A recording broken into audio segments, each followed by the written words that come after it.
Dia bawa pasukan berkuda hanya 32 orang saja. Yang berjalan kaki 40 orang.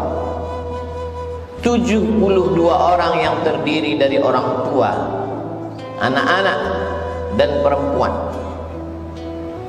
Lalu kemudian dikeroyok 40.000 pasukan. Tidak berimbang, karena bukan dua pasukan yang bersenjata. Rombongan 72 orang itu dipimpin oleh Sayyidina Al-Husain. Mengapa kita sebut dia Sayyidina? Karena Nabi yang mengatakan Innal Hasan wal Husain Sayyida Syababi Ahlil Jannah. Sesungguhnya Hasan dan Husain Sayyid, pemimpin anak-anak muda penghuni surga. Anak-anak muda yang gugur mati sebagai syahid nanti masuk ke dalam surga. Pemimpinnya adalah Sayyidina Al-Hasan, Sayyidina Al-Husain. Sayyidina Al-Hasan meninggal sebagai syahid karena dia mati diracun. Sekarang tiba giliran adik kandungnya bernama Sayyidina Al-Husain, membawa 72 orang. 32 orang yang naik kuda, yang lain berjalan kaki dengan tenang. 40.000 pasukan sudah disiapkan oleh Ubaidillah bin Ziyad. Sebenarnya Yazid tidak terlalu takut kekuasaannya hilang, tapi Ubaidillah yang saat itu menjabat sebagai gubernur Kufah khawatir kalau sampai Yazid tumbang, Husain naik, maka hilanglah jabatanku. Maka dia kirimlah panglima-panglima perangnya, Syamar Ibn al-Jawshan, Umar bin Sa'ad, Zur'ah bin Sinan. Lalu kemudian Syamar berteriak, bunuh Husain. Maka mereka memenggal kepala Sayyidina Al-Husain, lepas kepala itu dari badan. Lalu kepala Husain mereka giring ke keliling negeri. Mereka ingin menunjukkan kepada rakyat bahwa kami kuat, kami berkuasa. 40.000 pasukan tentara kami meluluh lantakkan pasukan cucu Nabi Muhammad sallallahu alaihi wasallam. Untuk membahagiakan hati Yazid, maka Ubaidillah mempersembahkan kepala Husain. Lalu kemudian di depan Yazid, tongkat pendek mereka tusuk-tusukkan ke celah bibir kepala Husain. Sahabat Nabi yang hadir melihat peristiwa itu meneteskan air mata. Itulah bibir mulut yang pernah dicium oleh Rasulullah sallallahu alaihi wasallam. Hari ini begitu sampai hati kalian, memenggal kepalanya, menusukkan tombak tongkat pendek ke celah-celah bibir, mulut dan giginya. Tapi mereka memang sudah dirasuki syahwat dunia. Tak ada sedikit pun takut mereka kepada Allah Subhanahu wa ta'ala. Keliling negeri mereka bawa kepala itu untuk menakut-nakuti. Memang nampak dunia seperti tak adil. Sayyidina Al-Husain punya seorang anak laki-laki. Karena cinta dan sayangnya dia kepada ayahnya, maka dia beri nama anak itu Ali. Husain punya ayah bernama Sayyidina Ali, dan dia punya anak juga bernama Sayyidina Ali. Tapi Ali tidak seperti Husain. Dia tidak membawa pasukan untuk membalas kematian ayahnya, karena dia tahu memang ini tidak berimbang. Kalau kubawa pasukan, mereka juga akan mati seperti ayahku. Walaupun mereka mati syahid, tapi korban sudah terlalu banyak, kata Ali bin Husain. Dia merubah strategi lain. Apa yang dia lakukan? Imam Az-Zahabi dalam kitab Siyar A'lam An-Nubala bercerita bahwa Ali bin Husain malam-malam berkeliling, tidak dengan pedang, tidak dengan tombak, tidak memakai baju besi, karena dia tidak membawa slogan perang. Apa yang dilakukan Ali anak Husain? Dia membawa gandum ke rumah-rumah fakir miskin. Di tengah malam dia berkeliling negeri. Dia lihat mana rumah anak yatim, dia letakkan gandum di depan pintu mereka. Orang tahu bahwa ini adalah gandum titipan Ali anak Husain. lembut hati mereka. Gandum yang mereka makan berubah menjadi darah daging. Hati mereka sudah direbut oleh Ali anak Husain. Dia merasa tidak lagi ada manusia yang layak untuk mendengarkan rintihan sedihnya atas kematian ayahnya. Betapa tidak, pasukan yang tidak berimbang itu dibantai habis, dibunuh, karena memang mereka tidak punya senjata dan kekuatan. Kekuasaan tidak lagi ada di tangan mereka. Maka dia hanya mengadu kepada Allah. Imam Az-Zahabi dalam Syiar A'lam An-Nubala mengatakan, Kanal Ali ibn al-Husain yasjudu lillah fil yawmi wal laylah alfa sajadah. Sehari semalam Ali anak Husain bersujud kepada Allah 1000 kali sujud. Solat sunat dia perbanyak, tahajud dan witir bermunajat kepada Allah. Dihitung semua solat sunatnya, 1000 kali sujud dia bersimpuh di hadapan Allah. Maka dia dikenal dengan nama Ali As-Sajjad. Sajjad diambil dari kata sujud. Orang yang paling banyak sujud bergelar As-Sajjad, maka dia bergelar Ali As-Sajjad. Saking banyak zikir dan tasbihnya, dia bergelar Zainal Abidin. Zainal perhiasan, Abidin orang yang banyak ibadah. Zainal Abidin perhiasan orang yang paling banyak beribadah. Dia robah strategi, dia robah cara. Tidak hanya satu cara mendekatkan diri kepada Allah. Kalau dulu ayahku dengan pedang sehingga gugur sebagai syahid, maka aku, kata Ali Zainal Abidin, dengan strategi yang lain, berbagi makanan sesuai dengan sunnah Nabi Muhammad SAW. At'imut ta'am, absyus salam, tebarkan salam. At'imut ta'am, bagi makanan. Wasallu bil laili wan nasu niyam. Ketika orang sedang tidur, disitulah engkau bermunajat, mengadu kepada Allah Subhanahu wa ta'ala. Maka dia bergelar Ali Zainal Abidin, Ali As-Sajjad, untuk membedakan dengan Ali bin Abi Talib. Ali bin Abi Talib kakeknya, Husain ayahnya. Ali As-Sajjad adalah dia, Ali Zainal Abidin adalah dia. Ali As-Sajjad, Ali Zainal Abidin, anak Husain, anak Fatimah, anak Sayyidina wa Maulana Muhammad sallallahu alaihi wasallam. Sampai suatu ketika seorang sultan raja bernama Hisham bin Abdul Malik. Kisah ini diriwayatkan oleh Al-Farazdaq. Pada saat musim haji, sultan raja di raja sedang melaksanakan haji. Saat dia umrah, ingin mencium Hajar Aswad, penuh Hajar Aswad, tak dapat dia cium.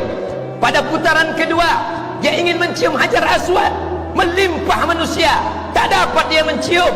Pada putaran ketiga, keempat, kelima, keenam, sampai 7 putaran, sekalipun tak dapat dia mencium Hajar Aswad. Hisham bin Abdul Malik, raja dari Yaman sampai ke Mesir, sampai ke Andalusia.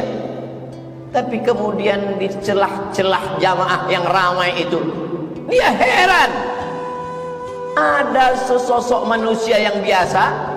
Pada putaran pertama dia mencium Hajar Aswad, semua orang memberikan jalan. Pada putaran kedua, orang pergi menyamping memberikan jalan kepadanya, mencium Hajar Aswad. Berbisik kata di hati Hisham bin Abdul Malik, aku yang raja, aku yang sultan, aku punya tentara, aku punya kekuasaan, mengapa aku tidak bisa mencium Hajar Aswad? Mengapa orang selalu menghalangiku? Siapa laki-laki itu yang setiap putaran dia mencium Hajar Aswad? Al-Farazdaq menjawab dengan syairnya, itulah dia Ali anak Husain yang ayahnya dulu kalian hantam, kalian bantai. Sekarang dia menang tidak dengan pedang, sekarang dia menang tidak dengan tombak. Hatinya menjadi raja di hati umat. Di hati umat dialah raja. Di mata kalian Hisham bin Abdul Malik lah raja, tapi di hati orang beriman, raja mereka adalah Ali Zainal Abidin. Hari ini begitu banyak orang bernama Ali Zainal Abidin. Cobalah hitung di negeri, di kampung, di kota. Coba kita pejamkan mata dari sejak kita SD sampai kuliah, berapa orang nama Ali Zainal Abidin? Ada seorang ulama besar sekarang berada di Mesir, kadang-kadang dia berada di Uni Emirat Arab, dia belajar di Yaman. Namanya Al-Habib Ali Zainal Abidin. Di Kuala Lumpur, Malaysia, ada ulama besar namanya Ali Zainal Abidin. Orang begitu bangga memberikan nama anak Ali Zainal Abidin. Adakah nama anak orang bernama Ubaidillah bin Ziyad hari ini? Adakah anak orang bernama Syamr ibnul Jawshan hari ini? Adakah anak orang bernama Zur'ah bin Sinan hari ini? Jangankan kuburnya, jangankan makamnya, memakai namanya pun orang benci. Tapi Ali Zainal Abidin tak pernah mati, harum semerbak. Ali Zainal Abidin punya anak dimuliakan bernama Muhammad Al-Baqir. Muhammad Al-Baqir punya anak dimuliakan bernama Ja'far Shadiq. Ja'far Shadiq punya anak dimuliakan bernama Ali Al-Uraidi. Ali Al-Uraidi punya anak dimuliakan juga bernama Muhammad. Punya anak dimuliakan juga.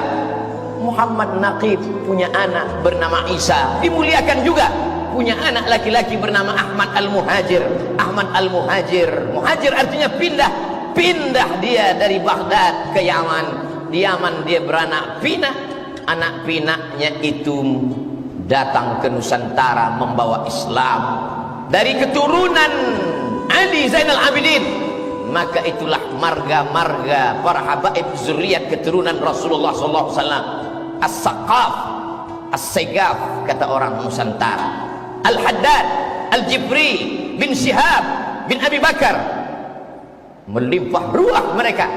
Lalu kemudian salah satu dari keturunan Ali Zainal Abidin itu menjadi mufti di kerajaan Mempawah di Kalimantan, bernama Husain Al-Gadri. Husain Al-Gadri punya anak laki-laki bernama Abdurrahman bin Husain Al-Gadri. Orang pertama yang mendirikan kerajaan Islam Melayu di Kalimantan Barat bernama Kerajaan Islam Melayu Al-Gadriyah. Istananya masih tegak berdiri hari ini di tepi sungai yang indah. Masjidnya masih besar hari ini, Masjid Al-Habib Abdurrahman bin Husain Al-Gadri. Begitu ternyata doa kakek mereka dulu yang teraniaya.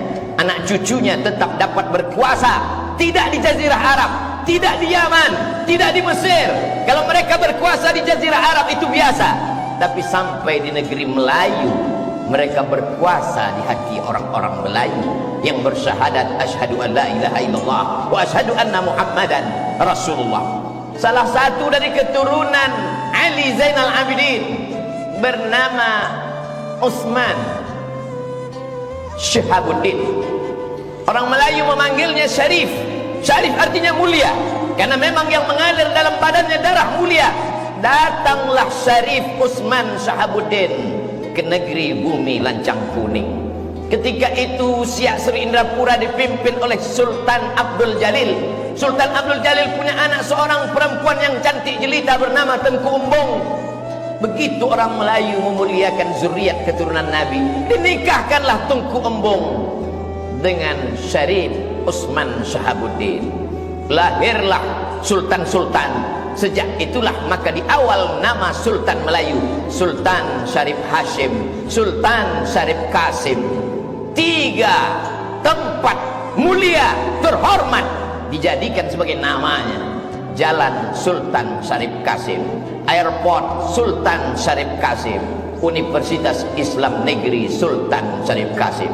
Doa dari kakek datuk buyutnya yang lama, Ali Zainal Abidin. Berkat sedekahnya, berkat ilmunya, berkat sujudnya, anak cucunya menjadi raja, menjadi sultan di negeri Melayu. Sampai hari ini mengalir pahalanya. Tengku Umbung Habib Syarif Utsman Syihabuddin dimakamkan berdampingan di tepi masjid pertama yang didirikan di kota Pekanbaru pada tahun 1762. Masjid itu didirikan oleh Sultan Abdul Jalil, diselesaikan oleh anaknya Sultan Muhammad Ali bin Sultan Abdul Jalil. Hari ini menjadi bukti sejarah. Tamu-tamu Habib-Habib yang datang ke Pekanbaru berziarah ke makam cucu Ali Zainal Abidin. walaupun orang Pekanbaru sendiri banyak yang tak berziarah karena tak tahu. Begitulah Allah memuliakan orang-orang yang soleh. Sekarang kita tinggal memilih, apakah ingin mengikut menjadi anak cucu keturunan pikiran Ubaidillah bin Ziyad, Syamar bin Jausan, atau ingin mengikut langkah yang dilakukan oleh Ali Zainal Abidin. Ingat, kekuasaan hanya berakhir ketika malaikat maut mencabut nyawa. Hiduplah seperti Fir'aun, hiduplah seperti Jausan, hiduplah seperti Syamar, hiduplah seperti Qarun. Kelak kau akan mati juga menghadap Allah Subhanahu wa ta'ala. Yang menjadi Syamar bin Jausan mati dengan kekuasaannya, yang menjadi Ubaidillah bin Ziyad mati dengan kekuasaannya, yang menjadi Ali Zainal Abidin kekal sampai hari kiamat.